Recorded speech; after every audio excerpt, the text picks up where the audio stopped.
qui a changé ma vie s'appelle Gambat. Lui, il est éleveur de rennes. Il vit dans la taïga, en Mongolie, et sa vie est assez simple en fait, puisque effectivement, il fait des transhumances en permanence, donc à dos de rennes. C'est un des rares sur la planète. Il passe son temps à changer d'habitat, donc il a une petite tente comme ça, il transporte pas grand-chose. Et un jour, comme ça, il m'a pris presque par le col de manière virtuelle, parce qu'il me dit « Alors, on n'est pas bien là ?» Et on était en train de faire un feu, on venait de faire partir les loups qui pouvaient manger ces rennes. Et donc c'était évidemment pas banal. Et quand il me parle à moi, je me suis rendu compte qu'il parlait à tous mes amis, qu'il parlait à tous ceux que je connaissais dans le monde occidental. Il parlait pas qu'à moi en fait. Et il me dit « Alors, on n'est pas bien là ? De quoi on a besoin ?» Waouh, sacrée question. Et il me dit « Mais c'est ça le bonheur. Regarde, on est là, on profite de l'instant présent. » Et là, physiquement, il y a son langage corporel, comme ça, il s'allonge par terre. Et il me dit « Vas-y, étale-toi, mets-toi bien. » etc. Et je me sentais coincé, en fait. Et je me sentais anxieux, en fait. Et je me sentais beaucoup moins libéré que lui. Donc, ce qui était fascinant, c'est que cet homme-là savait pas que j'étais en train de m'interroger sur toutes ces questions. Lui, il me raconte que les moments les plus heureux de sa vie, c'est quand il part seul dans la forêt avec un renne et une théière. Et je me rends compte qu'en fait, il n'est pas en train de faire semblant, quoi. Il est en train de parler d'un ressenti, un contentement que moi je connais pas. Assez rapidement, j'ai fait l'expérience de ce qu'il racontait. C'est-à-dire que j'ai été seul, parce que j'avais beaucoup voyagé, mais pas seul. J'ai été seul, dormir dans la nature, et comme il le faisait lui, en fait. Et moi, je me suis rendu compte que toute ma vie, j'avais évité d'être seul. Parce que, au fond, je passais mon temps à m'intéresser aux autres. C'était sans doute pour pas m'intéresser à moi-même. J'étais toujours dans l'action. Alors j'avais plein de satisfaction, mais j'étais plus dans le faire que dans l'être. Et donc je me suis rendu compte, en fait, grâce à Gambat, que je fuyais quelque chose. Et je fuyais les émotions négatives. C'est-à-dire qu'au fond, comme nous tous, j'avais peur, je sais pas, si j'étais seul, je pense, je le dis maintenant parce que maintenant j'adore ça, mais je le dis rétrospectivement, je pense que j'avais peur en étant seul, je sais pas, d'être submergé par une tristesse, des émotions du passé, par des peurs. J'ai découvert que être dans l'instant présent, comme il me le recommande, en fait, j'y arrivais pas.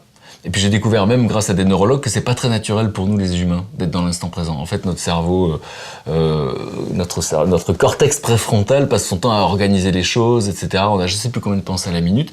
Et donc j'ai suivi un entraînement intensif.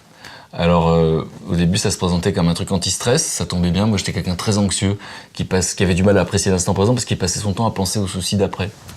Et puis en fait, ce qu'on m'avait pas annoncé tout de suite, c'est que c'était de la méditation. Alors moi, la méditation, je faisais partie de ceux qui confondaient la méditation et la lévitation. Donc c'était quelque chose qui me concernait pas. En gros, pour moi, sur Terre, il y avait les gens qui étaient dans l'action, et puis des gens qui pouvaient passer du temps à méditer devant un poster de Bouddha. Alors j'avais choisi l'action. Et puis j'ai découvert en fait qu'on pouvait être encore mieux dans l'action. Et donc la méditation, c'était simple, c'était de la météo intérieure. C'est-à-dire que moi, avant de sortir comme tout le monde, je regarde le temps qu'il fait dehors pour me couvrir s'il pleut, etc.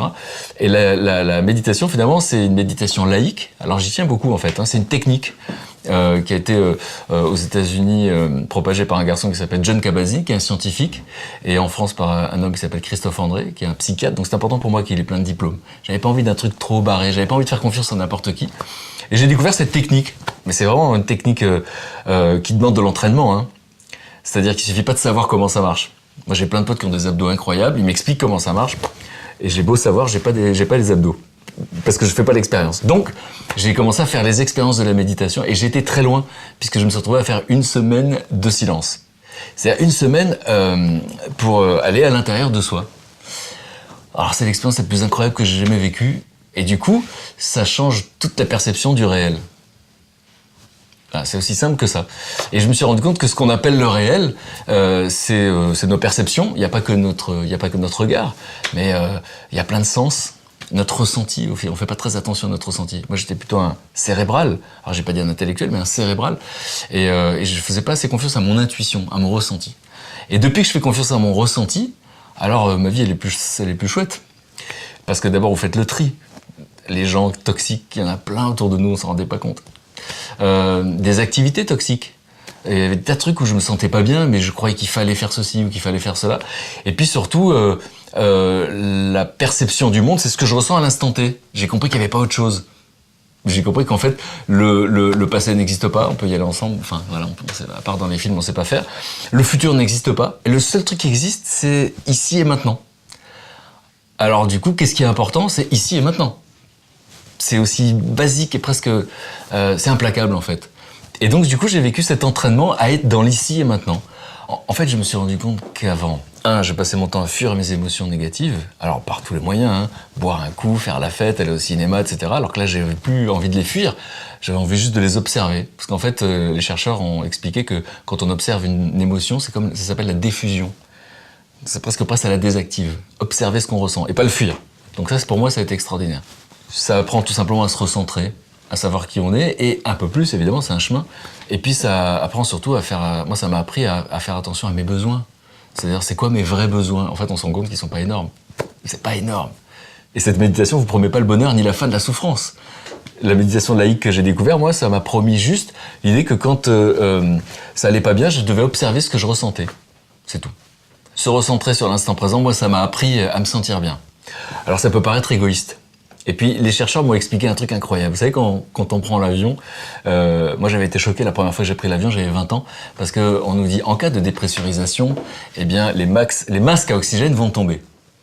Et la consigne qu'on nous donne, c'est vous d'abord, avant d'aider qui que ce soit. Et je me souviens, la première fois que j'ai entendu ça, je dis, ah bah super, moi d'abord, les autres, on s'en fout. Mais c'est une métaphore sur la vie. Comment vous voulez aider les autres si vous n'allez pas bien? Donc je me suis senti moins coupable de m'occuper de moi.